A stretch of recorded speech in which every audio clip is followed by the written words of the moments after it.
Chapter 39. Raylan's mother. "Where's my favorite patient?"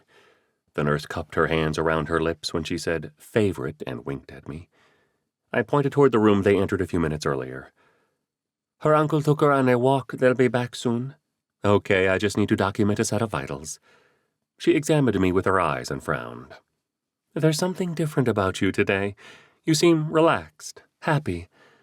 We don't get that here very often unless it's bell-ringing day." I wiped a tear away. "Well, that's sad. A smile shouldn't make a person stand out, but I get it. This place can be depressing. I just learned of a possibility for a different outcome. Something I'd been praying for since this all began." "Oh, is there a new study or treatment protocol for glioblastoma?" I hadn't heard the doctors talking about anything recently. "No, nothing like that. Honestly, I'm not even sure if it's real. It may just be some fantasy or magic trick." "Whatever it is, I hope it's real. For her sake and everyone else's." "No, don't hope it's real. Pray it's real. The world needs it to be real." She gave me the inquisitive look again.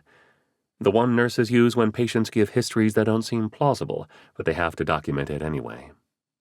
"What's going on?" "Mom!" I turned from the nurse and saw Raylin running toward me. Ernesto followed behind, pushing the IV pole with his arm stretched forward. Her speed stretched the IV tubing almost horizontal. Then it struck me. She didn't limp. She didn't drag her foot. It's real. It's all real. I scooped her up into my arms and spun her around, feeling her squeeze me with both arms instead of just one.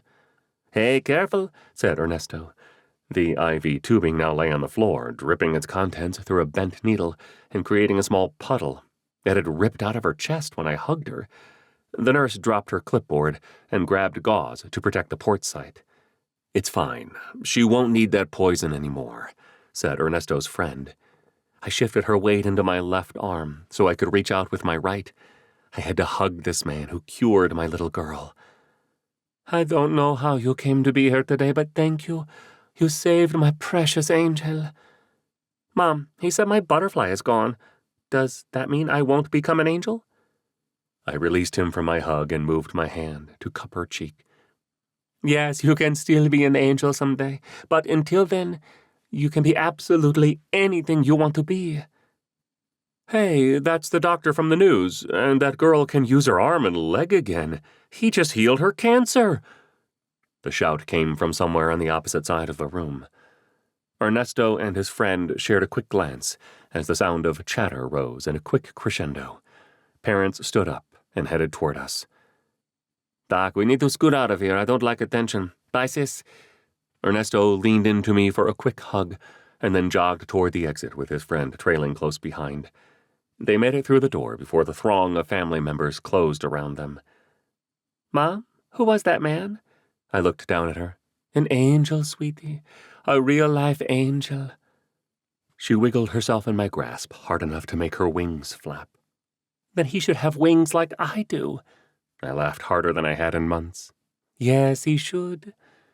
Then, for the millionth time since she was born, she asked me a question that I couldn't answer. "But what about all my other friends? Why didn't he heal them too?" Cameron. "Get in the car, Doc." Ernesto clicked the remote start button and then unlocked the car. I ran around to open the rear passenger door, but he stopped me with a shout. "No, front seat. You earned it." I stood still. Should I climb back into the car of a guy who had kidnapped me a few hours earlier, or run as fast as I could? Something inside me told me to get back in the car, so I did. Ernesto drove past a small group of parents standing on the curb. They reached out and tried to flag us down as we passed, trying their best to advocate for their child.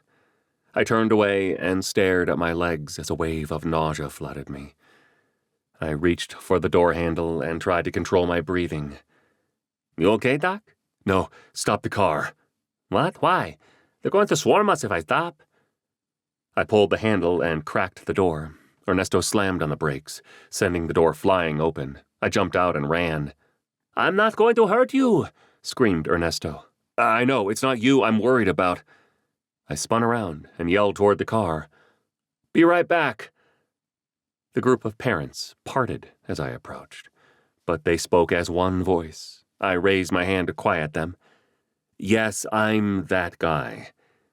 But we don't have much time. Let's go inside.